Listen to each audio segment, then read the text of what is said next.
பழத்தோட்ட ஊழியங்கள், கர்த்தரருளின ஊழியங்கள். திராட்சை பழத்தோட்ட ஊழியங்கள், கர்த்தரருளின ஊழியங்கள். அவரில் நிலைத்திருந்து கனி கொடுப்போம், கர்த்தர் வாய்க்க செய்வார். அவரில் நிலைத்திருந்து கனி கொடுப்போம், கர்த்தர் வாய்க்க செய்வார். துதி உமக்கே, துதி உமக்கே, துதி உமக்கே என்றுமே என்றும். துதி உமக்கே, துதி உமக்கே, துதி உமக்கே என்றுமே என்றும். துதி உமக்கே என்றுமே என்றும். துதி உமக்கே என்றுமே. சிறியவனை பொழுதிலிருந்தும் எளியவனை குப்பையிலிருந்தும் எடுத்து உயர்த்தி ராஜாக்களோடும் பிரபுக்களோடும் வந்திருக்க செய்கிற அருமை ஆண்டவர் இயேசு கிறிஸ்துவின் இனிதான நாமத்தினாலே இந்த சத்தத்தை கேட்கின்ற அனைத்து தேவனுடைய பிள்ளைகளுக்கும் என்னுடைய அன்பான வாழ்த்துதல்கள். நீங்கள் கோடா கோடியை பெருகுவீர்களாக, உங்களுடைய பிள்ளைகள் கோடா கோடியை பெருகுவார்களாக என்று வாழ்த்துகின்றேன், ஆசீர்வதிக்கின்றேன். பிரியத்துக்குரியவர்களே, இந்த நாள் கஸ்தியினால் ஆரம்பத்தினால் சாம்பர் புதன்கிழமை. உலகம் முழுவதும் இருக்கிற அத்தனை தேவனுடைய பிள்ளைகளுமே, கிறிஸ்தவ பிள்ளைகள் எல்லாருமே இந்த 40 நாட்களும் துக்க நாட்களாக அனுஷ்டிக்கின்றார்கள். நாமும் கூட இந்த நாட்களிலே இயேசு கிறிஸ்து நமக்காகப்பட்ட பாடுகளை நான் தியானிக்க இருக்கிறோம். அதுக்கு முன்பதாக சில அறிவிப்புகளை கொடுக்கும்படியாக விரும்புகிறேன். இந்த வாரம் 2வது சனிக்கிழமையாக இருக்கிறபடியினாலே கர்த்தருக்கு சித்தமானால் மார்த்தாண்டம் 8 மணி ஜங்ஷனில் உள்ள ஒய்எம்சி ஹாலில் வைத்து நம்முடைய விடல் நாள் கூட்டங்கள் நடைபெறும். மார்த்தாண்டம் சுற்று வட்டாரத்தில் எக்கச்சக்கமான தேவனுடைய பிள்ளைகள் இருக்கிறாங்க. நம்முடைய நிகழ்ச்சிகளை நாள்தோறும் பார்க்குறவங்க இருக்கிறாங்க. நீங்கள் தாராளமாக 8 மணி ஜங்ஷனுக்கு வரலாம். அந்த பாலத்துக்கு கீழாக இருக்கிறது அந்தோனியார் கோயில் போகிற வழியில் உள்ள ஒய்எம்சி ஹால் இருக்குது. உள்ளே வந்தோடனே லெஃப்ட் சைடில் கேன்டீன், தேன் விற்கிற இடம் இருக்கும். நேராக வந்தீங்கன்னா லெஃப்ட் சைடில் பாட்டு சத்தம் கேட்கும், வாங்க வாங்கன்னு கூப்பிடுவாங்க. அது நம்முடைய கூட்டம் அல்லவே அல்ல. வலது பக்கமாக படியேறி கொஞ்சம் தூரம் முன்னால் வந்துட்டு வலது பக்கமாக படியேறி மேலே வந்தீங்கன்னா அங்கே வைத்து நம்முடைய கூட்டங்கள் நடைபெறுகிறது.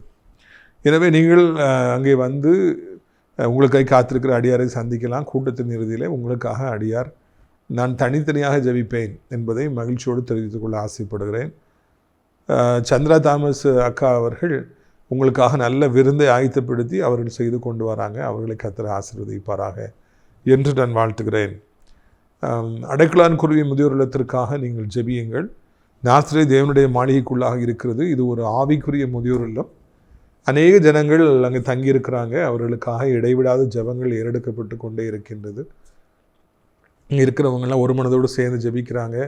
வெளியிருந்து ஊழியக்காரெல்லாம் வந்து அவங்கள ஜெபத்தில் வழிநடத்துகிறாங்க என்பதை நீங்கள் நினைவிலே கொள்ளுங்கள். அது மாத்திரமல்ல, பிரியத்துக்குரியவர்களே, அவர்களுக்காக சிறப்பான உணவையும் நாம் விதவிதமாக அளித்து அவர்களை நாம் பலப்படுத்தி வருகிறோம். யார் ஆவிக்குரிய முதியோர் இல்லத்தை நாடுகிறார்களோ அவர்களுக்கு நம்முடைய அடைக்கலான் குருவி இல்லத்தை நீங்கள் முதியோர் இல்லத்தை அறிமுகப்படுத்த வேண்டும் என்று கேட்டுக்கொள்கிறேன். ஏராளமான இடங்கள் இருக்குது. ஒரு பக்கம் இது எல்லாம் அப்படி இருக்கும்போது பக்கத்தில் 3 ஏக்கர் இடத்தாண்டு கொடுத்துருக்குறாங்க. அனாதை பிள்ளைகளுக்கான இல்லத்தை கட்ட வேண்டும் என்பது நம்முடைய தரிசனம்.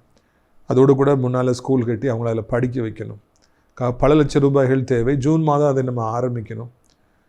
ஒவ்வொரு குடும்பத்திற்கும் 10,000 ரூபாய் என்று நான் நியமித்திருக்கிறோம். யாரெல்லாம் கர்த்தரால் ஏவப்படுகிறார்களோ அவர்கள் மாத்திரம் அந்த பணத்தை அனுப்பி நீங்கள் உதவி செய்ய முடியாது கேட்டுக்கொள்கிறோம். பணம் கொடுக்க முடியாது பிரதர், ரொம்ப கஷ்டப்படுறோன்னா ஜோம் பண்ணுங்க. அதுவே மிகப்பெரிய காரியம் என்று நினைக்கின்றேன். பிரியத்துக்குரியவர்களே, உங்களுக்காக நாங்கள் ஜெபிக்கிறோம், நீங்களும் ஜெபியுங்கள். இதோ இந்த நாளில் நம்முடைய பிரயோஜனத்திற்காக மத்தேயு 4ஆம் அதிகாரம் 1ஆம் வசனம் முதல். இயேசு பிசாசினாலே சோதிக்கப்படுவதற்கு ஆவியானவராலே வனாந்திரத்துக்கு கொண்டு போகப்பட்டார். இந்த வசனம் இப்படியாக ஆரம்பிக்கிறது. இயேசு பிசாசினாலே சோதிக்கப்படுவதற்காக ஆவியானவராலே வனாந்திரத்துக்கு கொண்டு போகப்பட்டார். என்ன ஒரு வித்தியாசமான வசனமாக இருக்கிறது. அப்பா வந்து பிள்ளையை வந்து சோதிக்கப்படுவதற்காக காட்டுக்குள்ளே கொண்டு போய் விட்டாராம். நாமெல்லாம் நம்முடைய பிள்ளைகளை ஏற்ற காலம் வந்தோடனே ஸ்கூலில் கொண்டு போய் விட்றோம். படிக்கட்டும், அவனுக்கு அறிவு வரட்டும், டிகிரி வாங்கட்டும், அவன் மேலே நல்ல வேலைக்கு போகட்டும், அதனால் ஸ்கூலில் கொண்டு போய் விட்றோம், ஹாஸ்டலில் கொண்டு போய் விட்றோம். எவ்வளோ பேர் எவ்வளோ ட்ராவல் பண்ணி பிள்ளைகளை கொண்டு போய் விட்டுட்டு வராங்க. கல்யாணம் ஆனோன்னு பிள்ளையை கொண்டு போய் விட்றாங்க, இவன் வாழ்ந்துருக்கட்டும், பீரோ வாங்கி கொடுப்போம், ஃப்ரிட்ஜ் வாங்கி கொடுப்போம், அதை வாங்கி கொடுப்போம், நல்லா இருக்கட்டும்னு சொல்லி பிள்ளையை கொண்டு போய் விட்டு வராங்க. இங்கே அப்பா வந்து எங்கே கொண்டு போய் விடுறாரு பார்த்தீங்களா? காட்டுக்குள்ளே, மனித சஞ்சாரமே இல்லாத ஒரு இடத்துல, தனிமையான ஒரு இடத்துல, யாருமே இல்லாத ஒரு இடத்துல கொண்டு போய் அப்பா விட்டு வர, மகன் எங்கே இரு, உன்னை இங்கே வச்சு தான் பிசாசு சோதிக்கணும், அதனால் இங்கேயே இருப்பா அப்படின்னு சொல்லிட்டு விட்டுட்டு வந்துட்டாராம். எந்த அளவிற்கு ஒரு தகப்பன் அவர் அங்கே தன்னுடைய பிள்ளையின் மீது எவ்வளவு ஒரு அக்கறை இருக்கும் என்றால், பல பாடுகளை பட வேண்டும் என்று சந்தோஷமாய் ஒப்பு கொடுத்து விட்டு வந்தார் என்று நான் காண்கிறோம். அதுக்கு முந்தின வசனத்தில் தான் நம்ம வாசிக்கிறோம், என் பிள்ளை என் பிரியமான குமாரன் அப்படிலாம் அவர் பிதா சொல்கிறார். ஏன்னா இப்போ ஆவியானவரை அனுப்பி காட்டுக்குள்ளே கொண்டு போய் விட்டாராம். தனது மகன் பல பாடுகளை பட்டால்தான் இந்த ஊழியத்திற்கு 3.5 வருடம் தகுதியானவராக மாற முடியும். அற்புதங்கள் அடையாளங்கள் நடக்கும், பிசாசு குற்றப்படுத்த முடியாது.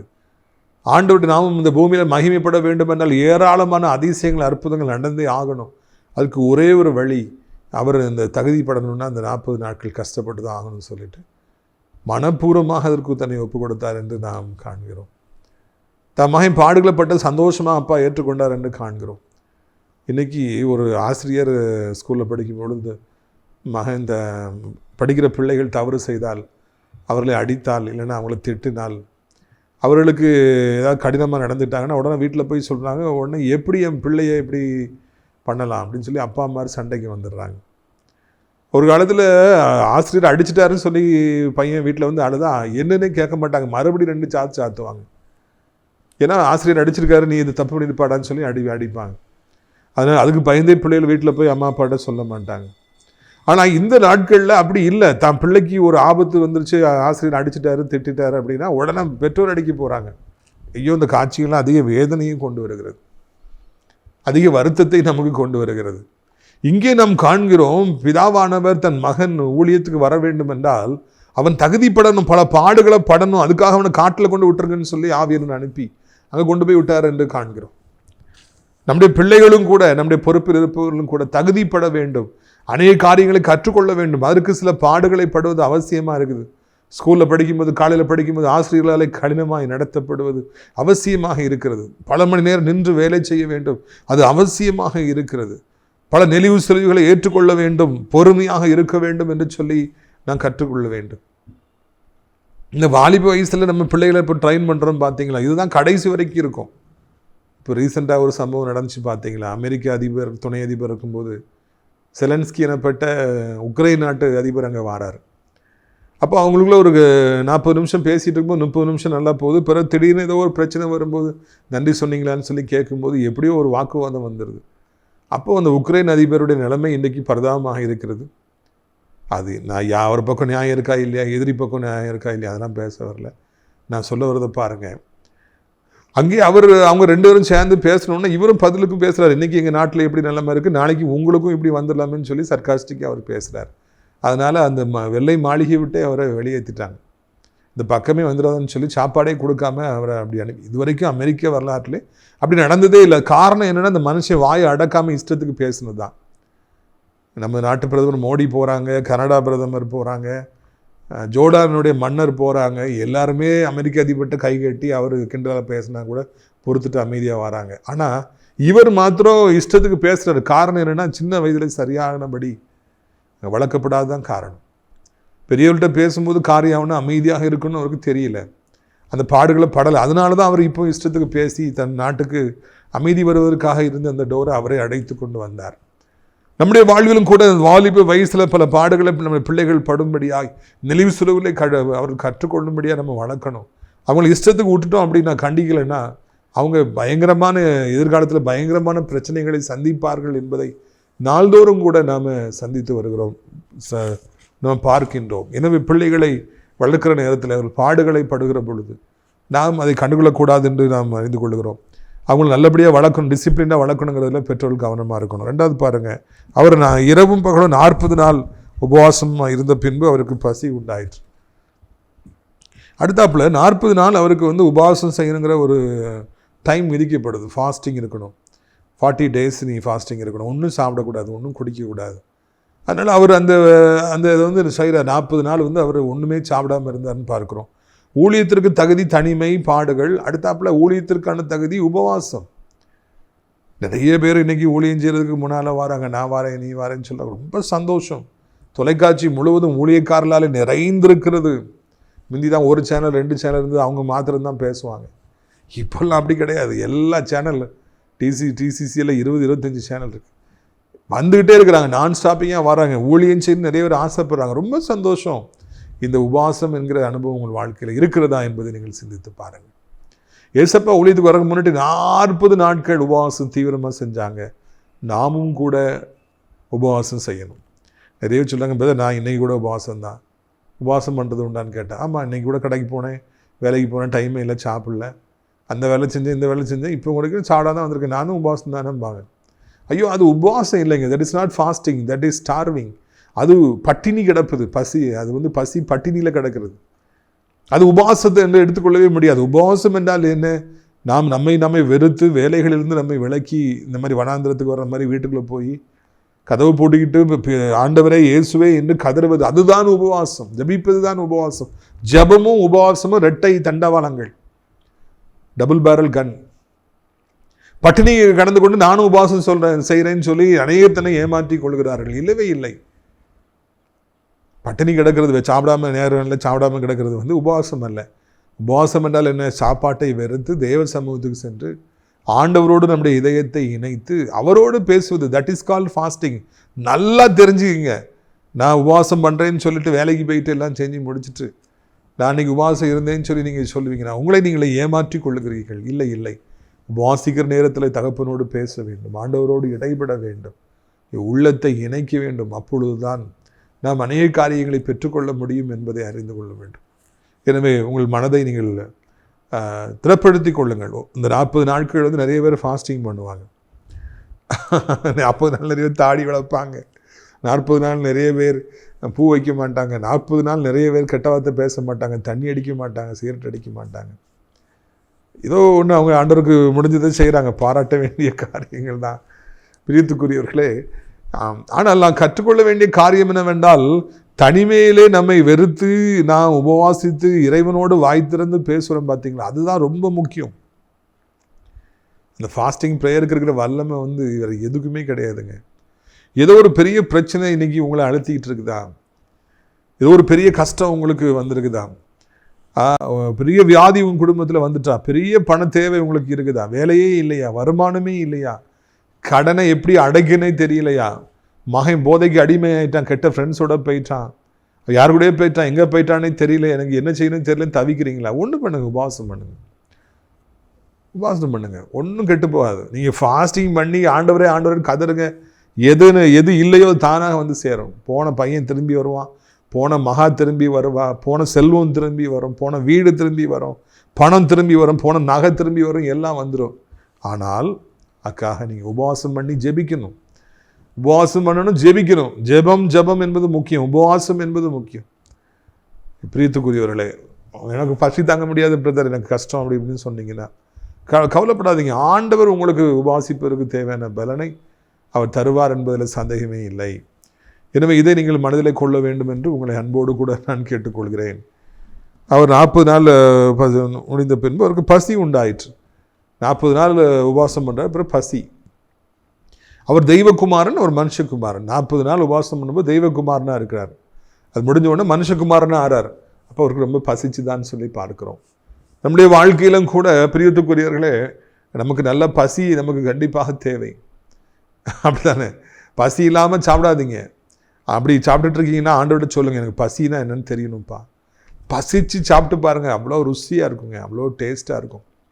நான் வாக்கிங் போயிட்டு அந்த வேலை செஞ்சு இந்த வேலை செஞ்சுட்டு பசிக்கும். ஐயோ, அது நல்லா 3 நேரம் நமக்கு நல்லா பசிக்கணும், நம்ம சாப்பிடணும்.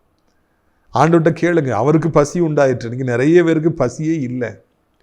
ஒருவேளை வேலை செய்யாமல் நம்ம இருக்கிறதுனால, ஏசியில் இருக்கிறதுனால பசி இல்லாமல் போதா அப்படின்னு மாற்றணும். ஏசப்பாவுக்கு பசி உண்டாயிற்று, ஆனால் உமக்கு பசி உண்டாயிற்று, எனக்கும் பசி உண்டாகணும்னு சொல்லி கேளுங்க. நிறைய பேர் பிரதர் எனக்கு சாப்பிட விருப்பம் இல்லை, பசியே இல்லை, சாப்பிட்டால் நெஞ்சுக்குள்ளே நிற்குது, ஏப்பமாக வருது, ஒரு மாதிரி இருக்கு பிரதர், வயிறு உப்பிட்டு வருது. கத்திட்ட கேளுங்க, பசியையும் தருவார், சாப்பிடுவதற்கும் தேவையான பலனை தருவார். நம்ம இந்த உலக வாழ்க்கையில் 3 நேரம் நல்லா சாப்பிட்டோம்னா, பசி சாப்பிட்டு டைஜஸ்ட் ஆயிடுச்சுன்னா, அதை விட பெரிதான ஆசீர்வாதம் எதுவுமே கிடையாது. அதனால் ஏசப்பாவுக்கு பசி உண்டாயிற்று. ஏன் நமக்கு ஏன் பசி இல்லாமல் இருக்கணும்? அவருக்கு நான் சாப்பிட்டதெல்லாம் டைஜஸ்ட் ஆயிடுச்சு, நமக்கு ஏன் டைஜஸ்ட் ஆகாமல் இருக்கணும்? ஏசப்பா உங்களுடைய பிள்ளை, நாங்கள் எனக்கும் அந்த சுதந்திரத்தை தரணும். இனி மறுக்கொண்டு நான் பசியோடு சாப்பிடும், இரவு நல்லா நான் தூங்கணும். மாத்திரை போட்டே வருஷக்கணக்கில் தூங்குற பரிதாபமான எத்தனையோ பேர்களை பார்க்குறோம். ஏசப்பா நான் மாத்திரையே சாட மாட்டேன், நீங்கள் எனக்கு தூக்கத்தை தாருங்க. கர்த்தர் தமக்கு பிரியமானவர்களுக்கு நித்திரை தாரார். அப்படின்னா எனக்கு நீங்கள் தான் நித்திரை தரணும், நீங்கள் தான் சொந்தக்காரன்னு சொல்லி பாருங்கள். மாத்திரை இல்லாமலே நீங்கள் தூங்கலாம். பல வருஷங்களுக்கு முன்னாடி எனக்கு அல்சருங்கிற வியாதி இருந்தது. எவ்வளோ ட்ரீட்மெண்ட் எடுத்தும் சரியாகும், போகிற மறுபடியும் வந்துடும். இறுதியில் ஆண்டவர் மேலே பாரத்தை போட்டு நான் உபவாசிக்க ஆரம்பித்தேன். இந்த வியாதியே இல்லாமல் போயிடுச்சு. காரணம், ஆண்டவர் உபவாசம் செஞ்சார். நீங்களும் எனக்கும் அந்த கிருபையை பிள்ளையாக எனக்கு தரணும்னு கேட்டேன், அவர் தந்தார். பிரியத்துக்குள்ளே பாருங்கள், அப்பொழுது சோதனைக்காரன் அவரிடத்துல வந்து, நீ தேவனுடைய குமாரனை ஆனால் இந்த கல்லுகள் அப்பமாகும்படி சொல்லும் என்றார். Right time has come for the enemy. அது வரைக்கும் இவர் 40 நாள் தனியாக இருக்கும்போது, காட்டுக்குள்ளே இருக்கும் பொழுது, இவர் உபவாசம் பண்ணும்போது, அவர் ஜெபிக்கும் பொழுதுலாம் சாத்தான் கிட்டே வரல. ஏன்னா வர முடியாது, தேவகுமாரனா இருக்கார், தூக்கி தூக்கி போட்டு அடிச்சு விடுவார்னு தெரியும். இப்போ அந்த ஃபாஸ்டிங் பீரியட் முடிஞ்சிருச்சு, ஆண்டருக்கு பசி உண்டாச்சு, சாப்பிடுங்கிற மோடில் வந்துட்டார். அவர் அந்த தெய்வத்தோடு இணைத்திருந்த, பிதாவோடு இணைந்திருந்த காலங்கள் முடிஞ்சிருச்சு. அவர் வேற காரியங்களை பார்ப்போம், இனி போய் சாப்பிடுவோம்னு நினைக்கும் போது சாத்தான் வரா. மிஸ்டர் ப்ளீஸ் வெயிட், நான் only the temptation is test is beginning. இப்போ தான் எல்லாம் ஆரம்பிக்குது, கொஞ்சம் பொறுங்க அப்படின்னு சொல்லிட்டு அவன் டைமை பார்த்து கொண்டு வந்து பிரச்சனையை கொண்டு வரான். சோதனைக்காரன் மாறான். எப்பவுமே சாத்தான் நம்ம எப்போ ஆஃப் த கார்டில் இருக்கிறோமோ, எப்போ வந்து தயாராக இல்லாமல் இருக்கிறோமோ, அப்போ தான் நமக்கு பிரச்சனையை கொண்டு வரான். அத்திமரம் தயாராகவே இல்லை, கனி கொடுக்கறதுக்கு தயாராகவே இல்லை, ஏன்னா அதுக்கு சீசன் இல்லை. அப்போ தான் ஆண்டவர் வந்து கனி கிடைக்குதான்னு சொல்லி பார்க்க வந்தார், அவருக்கு பசியாக இருந்ததுனால. அதே மாதிரி நம்முடைய வாழ்க்கையில் நம்ம எதிர்பாராத நேரங்களில் தான் நமக்கு பிரச்சனைகளை சாத்தான் கொண்டு வருகிறான். அதனால் எப்போவுமே நம்ம மனவாட்டிகள் ஆயத்தமாக இருப்பது போல் நம்ம ஆயத்தமாக இருக்கும்படியாக ஒப்பு கொடுப்போம். எப்பவும் ஆயத்தமாக இருக்கணும், எப்பவும் ஜெபிக்கணும், எப்பவும் பைபிள் வாசிக்கணும், எப்பவும் ஆண்டவரோடு நம்முடைய உள்ளத்தை நம்ம இணைத்திருக்க வேண்டும். எப்பொழுதும் எந்த பிரச்சனை வந்தாலும் அதை ஜெயிப்பதற்கு தேவையான பலனை ஆண்டவரே உடைய பிள்ளையாகி எனக்கு நீ தர வேண்டும் என்று சொல்லி நாம் கேட்க வேண்டும். அப்பொழுது ஆண்டவர் நிச்சயமாக அதை தருவார் என்பதில் எந்த விதமான சந்தேகம் நமக்கு வேண்டாம். எனவே இதையெல்லாம் நீங்கள் புரிந்து கொள்ளும்படியாக உங்களை நான் அன்போடு கூட நான் அழைக்கின்றேன். ஆண்டவருடைய பைபிள் எடுத்து நம்ம வாசித்தோன்னா ஆயத்தமாக இருங்க, எப்பொழுதும் விழிச்சிருங்க. எல்லாம் பைபிள் அடிக்கடி வருது, இந்த கன்னிகள் விழிச்சிருந்தாங்க, அவங்க எண்ணெய் கொண்டு போனாங்க, உள்ளே போனாங்க, கொண்டு போகாதவங்களுக்கு சான்ஸ் இல்லாமல் போச்சு, கதவு அடைக்கப்பட்டதுன்னெல்லாம் பார்க்குறோம். துக்கத்தோடு அவங்க திரும்பினாங்கலாம் பார்க்குறோம். நாமும் கூட ஆயத்தமாக இருக்கும்படியாக நாம் அழைக்கப்படுகிறோம். சோதனைக்காரன் கரெக்டாக வந்து ஸ்டே மிஸ்டர் வெயிட் அப்படின்னு சொல்லிட்டு அங்கே ஆண்டவர்கிட்ட பேச ஆரம்பித்தான் என்று நாம் பார்க்கிறோம்.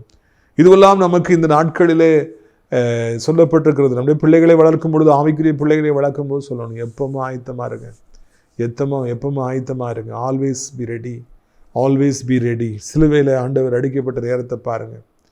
அவர் சாப்பிட ராப்போஜனை முடிச்சுட்டு ஜோம் பண்ணிட்டு இருக்கும்போது நடு ராத்திரி வந்து அரெஸ்ட் பண்ணுறாங்க, நைட்டு முழுக்க அலைக்கடிக்கிறாங்க, காலையிலே இழுத்துட்டு போகிறாங்க, சிலுவையில் 6 மணி நேரம் தொங்க விடுறாங்க. He was ready. ஏசப்பா ரெடியாக இருந்தாங்க, எப்போவுமே ஏசப்பா ரெடியாக இருந்தாங்க. பசியாக இருக்கிற நேரத்தில் சோதனை வருது, அப்பவும் அவங்க அதை ஏசப்பா க்ளீனாக சந்திச்சாங்கன்னு சொல்லி பார்க்குறோம். நம்முடைய வாழ்க்கையிலும் கூட நாம் அதற்கு அவரை போல ஆயத்தமாக இருக்கிற முயற்சி எடுப்போம். அவரை மாதிரி இருக்க முடியாது, அந்த முயற்சி எடுப்போம் என்றால் அது ஆசீர்வாதமாக இருக்கும் என்பது சந்தேகமே இல்லை. நீ தேவனுடைய குமாரனை ஆனால் இந்த கல்லுகள் அப்பமாகும்படி சொல்லும் என்றான். சாத்தான் வந்து முதல் சோதனை வைக்கிறான், நீ தேவனுடைய குமாரன் அந்த கல்லெல்லாம் அப்பமாகணும் அப்படின்னு சொல்லி அவன் சொல்கிறான். உங்களுக்கு பசிக்கல, ரொம்ப பசிக்கல, எதுக்கு ஹோட்டலுக்கு போயிட்டு இல்லைன்னா வீட்டுக்கு போயிட்டு சமைச்சு சாப்பிடணும், இப்போவுமே சாப்பிட்றோம், இந்த கல்லுகளெல்லாம் அப்பமாக்குங்க, சாப்பிட்ருங்க அப்படின்னு சொல்லி மிகவும் பாசமுடையவனைப் போல, அக்கறை உடையவனைப் போல, அவருடைய வேதனையை நீக்குவதற்கு வழி சொல்லுவதைப் போல, அங்கே மிகவும் நேசமுடையவனைப் போல காண்பித்து அங்கே ஒரு வழியை காண்பிப்பதை காண்கிறோம். கவனமாக இருங்கள். ஆடு நினைகிறது என்று ஓனாய் கவலைப்பட்டு அழுததை கண்டு பைபிள் நம்ம பெரியவர்கள் சொல்வதை பார்க்குறோம். ஸோ இதை ஃபாக்ஸஸ் அண்ட் இந்த மாதிரி அனிமல்ஸ்லாம் அப்படி சுற்றி இருக்கும், நம்மகிட்ட அக்கறை இருப்பது மாதிரி நம்மகிட்ட காமிப்பாங்க, நம்மளை ரொம்ப பாசமாக இருக்கிற மாதிரி காமிப்பாங்க, உதவி செய்கிறது மாதிரி வருவாங்க. ஆனால் பின்னால் தவறான குறிக்கோள்கள் இருக்கும். நிறைய பேர்கள் எனக்கு ஓடி வந்து உதவி செஞ்சாங்க. ஒருத்தர் தான் ரொம்ப உதவி செஞ்சார். என்னடா இவ்வளோ பாசமாக இருக்கார், நமக்கு பிரச்சனைனா இவ்வளோ, பின்னால் பார்த்தா பெரிய ஆப்பு வச்சார். ஐயோ நான் கனவுல கூட நினைக்கல, பிறகு தான் கண்டுபிடிச்சேன். டாக்டிஸே முதல்ல ஹெல்ப் பண்ணுற மாதிரி போய் நின்று எல்லாம் செய்வார். பிறகு வச்சு ஒரு அடிப்பார் பாருங்க, எல்லாத்தையும் எடுப்பார் பாருங்க, தூக்கிட்டு போயிடுவார். இதுக்குரியவர்களே, இங்கே இப்படி தான் நாம் காண்கிறோம். ஆண்டவருக்கு ரொம்ப பாசம் உடையவர் போல இருந்து கொண்டு அந்த பொல்லாத ஆவி சத்துருவானவன் நல்ல ஆலோசனை கொடுப்பது மாதிரி இருக்குது, ஆனால் பின்னால் பெரிய ஆபத்து இருக்குது. எனவே இனம் கண்டு கொள்ளுங்கள், ஐடென்டிஃபை த பீப்புள். உங்க கூட இருக்கிறவங்க யார், அவங்க எப்படிப்பட்டவங்க, எதுக்காக இப்படி பண்ணுறாங்க அப்படிங்கிறதெல்லாம் யோசித்து பாருங்கள். ஞானமில்லை என்றால் ஆண்டவரிடத்தில் ஞானத்தை கேளுங்கள். அப்பொழுது ஆண்டவர் உங்களுக்கு அந்த ஞானத்தை கொடுப்பதற்கு போதுமானவராக இருக்கின்றார். Try to identify the people. யார் எப்படிப்பட்டவங்கிறத நம்ம புரிஞ்சு கொள்ளலைன்னா அழிந்து போயிடுவோம். முதல்ல ஒரு ஆள்கிட்ட பழகிறதுக்கு முன்னாடி அவங்கள ஸ்டடி பண்ணிடணும். இவங்க இப்படிப்பட்டவங்க தான் சொல்லி ஸ்டடி பண்ணி அவங்கள வைக்க வேண்டிய இடத்துல நம்ம வச்சிடணும். அப்போ தான் நம்ம பிழைக்க முடியும். இவங்க இப்படிப்பட்டவங்க, இவங்க இப்படிப்பட்டவங்க, இவங்க இப்படிப்பட்டவங்க, இவங்ககிட்ட பழகலாம், இவங்ககிட்ட ஓரளவு தான் பழகணும், இவங்கள டிஸ்டன்ஸில் வைக்கணும், இவங்ககிட்ட இந்த மாதிரி சொல்ல வரும்போது விலகி கொள்ளணும், எல்லாரையும் ஸ்டடி பண்ணணும், ஐடென்டிஃபை பண்ணணும். இவங்க ரொம்பவும் ஹெல்ப் பண்ணுற மாதிரி வருவாங்க, பிறகு கொட்டுவாங்க. இவங்க என்ன ஹெல்ப்புக்கு எப்போ கேட்டாலும் செய்வாங்க. எல்லாரையும் ஸ்டடி பண்ணி வச்சுருக்கணும். நான் ஆசிரியராக இருக்கிறேன். ஒவ்வொரு கிளாஸில் 60-70 மாணவர்கள் இருந்தாலும் எல்லாரையும் நான் ஸ்டடி பண்ணி வச்சுருப்பேன். எப்படிப்பட்டவங்க, நல்லவங்க, நல்ல பசங்க, நல்லா படிக்கணும்னு ஆசைப்படுற பசங்க, கண்டுகொள்ளவே மாட்டாங்க, அக்கறையே இல்லாமல் உட்காந்துருக்கிற பசங்க, ஜாலியாக இருக்கணும்னு சொல்லி வந்திருக்கிற பசங்க, வம்பு பண்ணுறதுக்குன்னு வந்திருக்கிற பசங்க, எதிர்த்து பேசுகிற மாணவர்கள் எல்லாரையும் நான் முதல்ல ஸ்டடி பண்ணி வச்சுருவேன். அந்தந்த பசங்களை அந்தந்த மாதிரி நான் டீல் பண்ணுவேன். தட்டி கொடுக்க வேண்டியவங்க தட்டி கொடுப்பேன். சில தட்டி கொடுத்தா அவங்க உயிரையும் கொடுப்பாங்க. சில திட்ட வேண்டியதில் திட்டுவேன். அப்போ தான் நம்ம கண்ட்ரோல் பண்ண முடியும். சிலருக்கு ஆலோசனை கொடுக்க வேண்டியதில் ஆலோசனை கொடுக்கும். ஒவ்வொருத்தரையும் ஒவ்வொரு மாதிரி டீல் பண்ணணும். So you should understand the motive behind everybody. உங்கள்கிட்ட பழகுறவங்க என்ன நோக்கத்தில் பழகுறாங்கங்கிறத நீங்கள் முதல்ல கண்டுபிடிங்க. எப்போ நீங்கள் ஏன் பசியாக இருக்கீங்க, இந்த கல்லை அப்பமாக்கி சாப்பிடுங்க, நல்ல சஜஷன். ஆனால் ஆண்டவர் என்ன சொல்கிறாரு அங்கே பாருங்கள், அப்பத்தினாலே மாத்திரமல்ல தேவனுடைய வாயிலிருந்து புறப்படுற ஒவ்வொரு வார்த்தையிலும் பிழைப்பான் என்று எழுதியிருக்கிறதே. 4வது வசனத்தில் அவர் சொல்கிறார். நோ அப்படிலாம் எனக்கு அவசியமே இல்லைப்பா. மனுஷன் அப்போ மாத்திரமா, இந்த சாப்பாடு மாத்திரமா, வாயிலிருந்து புறப்படுற ஒவ்வொரு வார்த்தையினாலும் பிழைப்பான். இதை எல்லாரும் வாசித்தாங்கன்னா ரொம்ப நல்லாயிருக்கும். கடந்த காலத்தில் ஊழியத்தில் என் கூட இருந்தவங்கலாம் இந்த வசனத்தை வாசித்திருந்தாங்கன்னா ரொம்ப நல்லா இருந்திருக்கும். சாப்பாடு என்னங்க சாப்பாடு? கர்த்தருடைய வார்த்தை தான் நமக்கு சாப்பாடு. 3 நேரம் ஒழுங்காக சாப்பிட்றோம், 3 நேரம் ஒழுங்காக பைபிள் வாசிக்கிறோமா? Just think about it. இன்னைக்கு ஒரு நாளைக்கு ஒரு நேரமாவது நீங்கள் பைபிள் வாசிக்கிறீங்களா? சாப்பாடு 3 நேரம் சாப்பிட்டா தான் உடம்பு ஆப்ரேட் ஆகும், பெட்ரோல் போட்டால் தான் வண்டி ஓடும். அதே மாதிரி பைபிள் வாசித்தா தான் ஆத்மா பிழைக்குங்கிறது நமக்கு தெரியுதா? தேவனுடைய வாயிலிருந்து புறப்படுற ஒவ்வொரு வார்த்தையும், நம்ம வாசிக்கிற ஒவ்வொரு வசனமும் அதிகாரமும் நம்மை வாழ வைக்கும் என்பதை நாம் தெரிந்து கொள்ள வேண்டும். நிறைய பேருக்கு அது தெரிவதே இல்லை. பைபிளுடைய இம்பார்ட்டன்ஸே தெரிவதில்லை. யாரை என்னெல்லாமோ வாங்கி போடுறாங்க, குவிக்கிறாங்க. ஐயா, பைபிளை விதவிதமாக வாங்குங்க, வாசிங்க. சுவையான உணவை சாப்பிட, பிரியாணியை சாப்பிட்ற மாதிரி பைபிளை வாசித்து பாருங்கள், ஆசையாக வாசித்து பாருங்கள். நல்லா வாங்கி பைபிளை புதுசாக வாங்கி அதை அண்டர்லைன் பண்ணுறதுக்குன்னே இந்த மாதிரி பேனா, சின்ன பேனா, லைட்டாக தான் கோடு போடும், இல்லைன்னா அது டார்க்காக போட்டுரும். அதுக்குன்னே வாங்கி வச்சு ரொம்ப இன்ட்ரெஸ்டிங்காக வாசிப்பேன். பிரியத்துக்குரியவர்கள், தேவனுடைய வாயிலிருந்து புறப்படுற, இந்த பைபிளிலிருந்து புறப்படுற ஒவ்வொரு வார்த்தையும் நம்மை வாழ வைக்கும், நம்முடைய பிரச்சனைகளுக்கு தீர்வை கொண்டு வரும், நம்முடைய கஷ்டங்களையெல்லாம் நீக்கிவிடும், ஊழியத்தில் உயர்த்தும். எவ்வளவோ காரியங்கள் இருக்குது. அதான் ஆண்டவர் சொன்னார் என்று நான் காண்கிறோம். தேவனுடைய வாயிலிருந்து புறப்படுற ஒவ்வொரு வார்த்தையிலும் பிழைப்பான் என்று இருக்கத்தக்க நீ இப்படி கல் அப்பமாக்கி சாப்பிடுறது, எனக்கு சாப்பாட்டு மேலே ஆசை காட்டுறியா? சாப்பாடு தேவை. நம்ம அன்னைக்கு யார்கிட்ட பேசிட்டு இருக்கோம், அவங்க சொன்னாங்க நம்ம வாழ்றதுக்கு தான் சாப்பிடணும், சாப்பிட்றதுக்காக வாழக்கூடாதுன்னு சொல்லி சரியாக சொன்னாங்க. எப்படி? நம்ம வாழணும், வேலைக்கு போகணும், ஊழியம் செய்யணும், அம்மா அப்பாவை கவனிக்கணும், பிள்ளைகளை கவனிக்கணும், அதுக்கு நமக்கு சாப்பாடு தேவை. அதனால பலம் தேவைன்னா சாப்பிட்றோம். ஆனால் நிறைய பேர் சாப்பிடணுங்கிறதுக்காகவே வாழ்கிறாங்க. ரீத்துக்குரியவர்களே, நிறைய பேர் எப்போ நல்லா சாப்பிடுவாங்க, அவங்க கையிலேருந்து சாப்பாடு போட்டால் கொஞ்சோல சாப்பிடுவாங்க, பாதி வயிற்றுக்கு சாப்பிடுவாங்க, 4 வயிற்றுக்கு சாப்பிடுவாங்க. ஆனால் வேறு யாரோ ஒருத்தர் வாங்கி கொடுத்தா 3 வயிற்றுக்கு சாப்பிட்ருவாங்க, 4 வயிற்றுக்கு சாப்பிட்ருவாங்க. யார் வாங்கி கொடுத்தா என்னங்க? பணம் தானே. நம்ம பணம்னா என்ன, யார் பணம்னா என்ன? நமக்கு எவ்வளவு தேவையோ அதை மாத்திரம் நம்ம சாப்பிடுவோம். நிறைய வியாதிகள் தேவைக்கு அதிகமாக சாப்பிட்றதுனால தான் வருகிறது. நாம் நம்முடைய வாழ்க்கையில் ஆண்டவரை முன்மாதிரியாக கொள்ளணும். எப்பா, சாப்பாடு முக்கியம் இல்லைப்பா, தேவனுடைய வார்த்தை தான் முக்கியம், பைபிள் தான் முக்கியம்னு அவர் சொன்னார். இதை மனதில் கொள்வோம் என்றால் நாம் சோதனைகளை வெற்றி பெறுவோம். அடுத்து 2 என்ன சோதனை வந்ததுங்கிறதை சித்தமானால் வருகிற நாட்களில் நான் சிந்திப்போம். உங்களுடைய ஆசீர்வாதத்திற்காக நான் ஜெபிக்கும்படியாக விரும்புகிறேன். கண்களை மூடுவீர்களா? நான் உங்களுக்காக ஜெபிக்கட்டுமா? 40 நாள் ராப்பகல் வனவாசம் பண்ணி நீ 40 நாள் ராப்பகல் சோதிக்கப்பட்டு வென்றி ஏற்றீர் வேயில் குளிரை காட்டு மிருகம் துணை மஞ்சம் உமக்கு தரை கல்வுமக்கு பஞ்சனை 40 நாள் ராப்பகல் வனவாசம் பண்ணி நீ. அப்போ பிதாவே, 40 நாட்கள் எங்களுக்காக கடும் உபவாசம் ஏற்றவரே, நான் ஊழியம் செய்ய வேண்டுமென்றால், ஜனங்கள் விடுதலை பெற வேண்டுமென்றால், அற்புதங்கள் அடையாளங்கள் நடக்க வேண்டுமென்றால், மரித்தவர்கள் உயிரோடு எழுப்பப்பட வேண்டுமென்றால், பிறவி குருடருடைய கண்கள் திறக்கப்பட வேண்டுமென்றால், பிறவி முடவர்கள் துள்ளி குதித்து எழும்ப வேண்டுமென்றால், நான் என்னை வெறுக்க வேண்டும், உணவை வெறுக்க வேண்டும் என்று ஆண்டவரே, நீர் சாப்பாட்டை வெறுத்து 40 நாட்கள் தனிமையிலே கடும் உபவாசம் புரிந்தீர். உம்முடைய தியாகத்திற்காய் சோத்திரம், உடைய உபவாசத்திற்காய் சோத்திரம். சாப்பாடு பெருசே கிடையாது, ஆண்டுடைய வார்த்தை தான் பெருசுன்னு சொல்லி எங்களுக்கு நீங்கள் காண்பித்தீங்களே, உமக்கு சோத்திரம். சோத்திரம் அப்பா, உமக்கு சோத்திரம், சோத்திரம், சோத்திரம், சோத்திரம் ஐயா, உமக்கு சோத்திரம். சாப்பாடு முக்கியம், சாப்பாடு முக்கியம்னே நிறைய பேர் வாழ்கிறாங்க. அதை விட பைபிள் முக்கியம். பைபிள் 3 நேரம் வாசிக்கணும் ஆண்டவரே, அதை சுவையாய் சாப்பிடணும், அந்த வசனங்களை தியானிக்கணும். அதுதான் எங்களை வாழ வைக்கும். சாப்பாடு ஒரு நேரம் என்ன சாப்பிட்டா கூட ஒன்றும் ஆக போகிறதில்லை. ஆனால் பைபிள் வாசிக்கலைன்னா பேர் அழிவுகள் வந்துவிடும், சமாதான குறைச்சல் வந்துடும், சரீரத்தில் வியாதிகள் வந்துடும், பல பாடுகள் வந்துடும், பிரச்சனைகள் வந்தால் தீர்வு காண முடியாது, தேவனோடு இணைந்திருக்க முடியாது. எனவே கர்த்தாவே, உம்முடைய வாயிலிருந்து புறப்படுற வார்த்தைகளை, பைபிள் வசனங்களை வாசிக்க எங்களுக்கு நீங்கள் உதவி செய்யுங்க. Understand the motive behind the people who are dealing with you. என்கிட்ட பழகிறவங்க என்ன நோக்கத்தோடு பழகுறாங்க, எதுக்கு அக்கறை காமிக்கிறாங்க, எதுக்கு பாசம் காமிக்கிறாங்க. உண்மையான அன்புனா அவங்களுக்காக நம்ம என்னன்னாலும் நாங்கள் செய்யணும்ப்பா. ஆனால் உதவி செய்கிற மாதிரி நடித்து அந்த ரத்தத்தை குடிக்கிற ஓனாய் கூட்டம் உண்டு, அதுலேருந்து எங்களுக்கு தப்புவிக்க வேண்டும் என்று கெஞ்சுகிறோம். ஆண்டவரே, தகப்பனாகிய பிதாவாகிய நீர் மகன் என்ன பாடுபட்டாலும் பரவாயில்லன்னு காட்டில் கொண்டு விட்டீங்க, வனாந்திரத்தில் விட்டீங்க.